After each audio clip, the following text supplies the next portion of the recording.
நம்ம Ashwin sweets and snacks export பண்றதுக்கு 7373041434 மற்றும் www.ashwinsweets.com கான்டாக்ட் பண்ணுங்க. நெல்லை மாவட்டம் பழவூரில் காணாமல் போனதாக 8 மாதங்களாக தேடப்பட்டு வந்த இளம்பெண் கொலை செய்யப்பட்டு கால்வாயில் வீசப்பட்ட நிலையில் உடல் பாகங்கள் மீட்கப்பட்டன.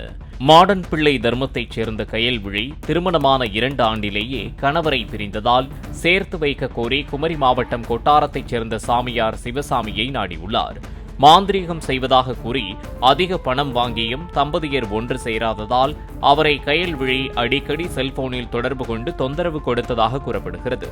எனவே சுசீந்திரத்திற்கு வரவழைத்து காரில் வைத்தே கழுத்தை நெரித்து கொன்றுவிட்டு அவர் அணிந்திருந்த 7 சவரன் நகைகளை பறித்துவிட்டு சடலத்தை களக்காட்டில் 80 அடி கால்வாயில் வீசியதாக கூறப்படுகிறது. கயல்விழியின் செல்போன் கால் பதிவுகளை ஆய்வு செய்து சிவசாமி மற்றும் அவருக்கு உடந்தையாக இருந்த 3 பேர் கைது செய்யப்பட்டனர்.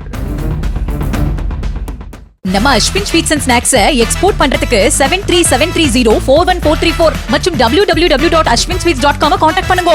பிளே ஸ்டோர் மற்றும் ஆப் ஸ்டோரில் இருந்து பாலிமர் செயலியை QR கோடு மூலம் பதிவிறக்கம் செய்யுங்கள். செய்திகளை உடனுக்குடன் பெறுங்கள்.